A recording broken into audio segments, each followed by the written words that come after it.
You also work with Lucky Luciano, correct? Yes. Now, I'm not as versed on Lucky Luciano, so Lucky Luciano is the hardest tell us about- mouthpiece in Texas, man. That boy Tell us go about- hard. Lucky Luciano. Why do I remember that? Oh wait, I did see him. You know where I saw him on the Mexican Mic Pass years ago. Yep. On the That Mexican Mic Pass years ago. Was he rapping at the? So he's signed to Swish House. No, Lucky Luciano's been running his own label for the last 10 years. He was first signed to Dope House Records. Okay. And then his deal was up for them, and he started Steak and Shrimp Records. Steak and Shrimp Records. Right. Okay. All right. Is Dope House still going? Like, do they still have a record label going? The Dope SPM House, and stuff like that? I don't think the label's still in motion, but I think they got a project coming out here and there. But okay, for the so- most part, their distribution company is big. They're the Okay. ones you go to and you bring your CDs, and they Yeah. put the CDs in all the gas stations all through the South when you walk in. So you talked about the distribution thing, and that's something that you're getting into as well. We talked about that off camera. Correct. Talk about that for the people that don't know about that. Like me, I don't know much about that business. How do you get into it, and what does it take, and you know, Well, what is involved? distribution is basically you have to have a partnership with somebody and that's connected to every site in the world to sell music. Yeah. And then what we do is collect your money and pay you out and Okay. help market you and promote you at the same time. But the main thing is just, having resources, knowing what to do with the music once you get it. If you have a radio hit, do you know how to tell this guy, hey, look, you have a radio song. I think you need to go ahead and give it some attention. Yeah. This is a radio promoter here. You put them together because you want them to make noise and make the music sell so we can all make money. So it's basically guiding the artist or the label on what to do, Okay. So when you're doing the distribution now, are you signing artists? Or do you actually sign artists I sign them to a distribution contract. to Not that as a company? label. Oh, okay. So what's the They difference? they signed a GT Digital Distribution. So what's the difference between that and Well, and signing to a record label? Well, if you're gonna sign to a record label, that means the record label is gonna put money behind you. Okay. That's what record labels are there for. They're the money man. Okay. Straight up. So there's a difference. So distribution give you some upfront money for an album. Okay. So you can deal with them and work with them because they know they're gonna make their money back, and you may need a little money to help sell the record. Okay.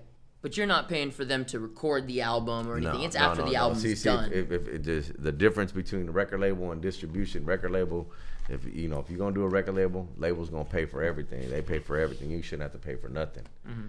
Unless it depends on what deal you have, though. Some people go 50-50. Some people may have a good record label name, and the artist is like, "Hey, you know what? I don't want you to spend that much money. I want to come in with half, and let's go halves. But we'll still use the record label name because it's a good brand." Okay. It's just how every deal can be worked out different. But a basic record label, if the artist has no money, he just has his music, or he wants to record with a record label, the record label's gonna pick him up and say, "Hey, look, this is the deal," and a lot of people don't agree with record labels, percentages and splits. I mean, but hey, if you're the guy putting up all the money, then you're looking for a big return. You're not there to just make a little bit back. Let's talk about that.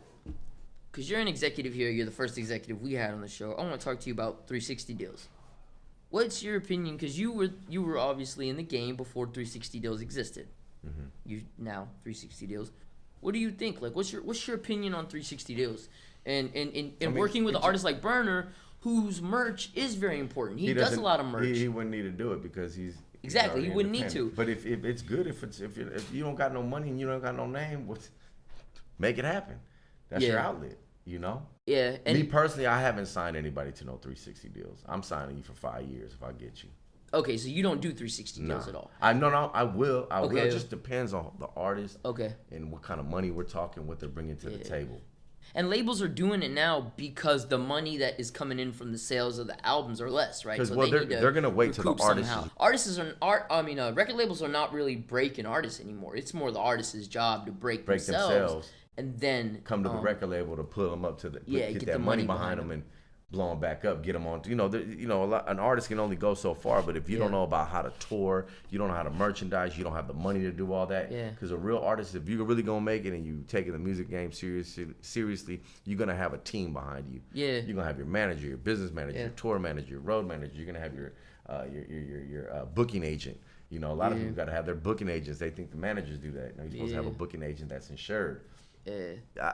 I like do music because I love it. I like the way it makes me feel. No, So I if agree you with go- that, but so I'm if talking you about go doing it into- for a business, you know? Well, no, I'm saying you can still do business. You just can't do as much business you like. Yeah. You got to stay within your perimeters, just like anything. If you want to go to the damn ballpark, if you ain't got the money, you can't go. But if you want to go to the ballpark and then watch a ball game, you'll go. Same thing with studio. If you ain't got enough money for studio, you can't go. You get your money for studio, go make some music. Yeah. You know, because if you because you don't want to.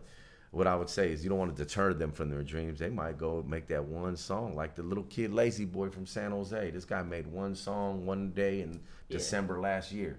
And now we're about to have his ass all over the radio. Yeah. With the I will tell you this, do though. need these different things, I you will know? tell you this.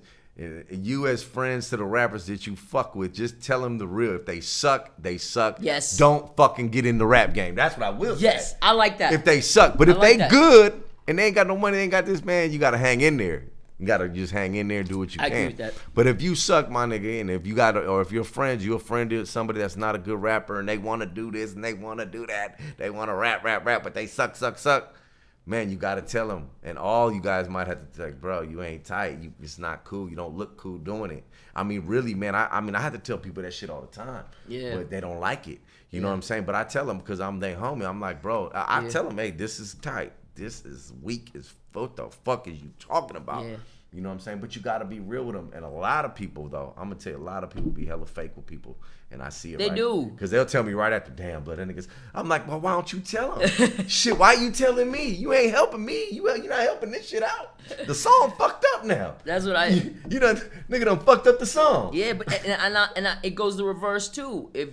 Like I got a homie who raps at the beginning of our intro here on our channel. He was just here for a minute, and he raps in the beginning of the channel, raps at the end, and the reverse is true. If you got a homie who's good, push him to rap. Be like, yo, go, like, you know, and motivate him and come on, man, get in the studio. So I feel like it goes for the reverse because we gotta improve the culture and always try to keep the culture going. And I feel like being honest is the way to do that. Yeah, you gotta be honest, because man. what's gonna happen is you're gonna end up on American Idol, get laughed at by Simon. You're not even gonna make it to fucking American Well, Idol. you're gonna get laughed at on camera. Or something's gonna happen. You're gonna get laughed at on camera. Or something. But hey, man, I mean, as long as you could be honest, so you know, it's just what it is. If they're your friend, you know. Anyway, but So, I deal with this shit all the time.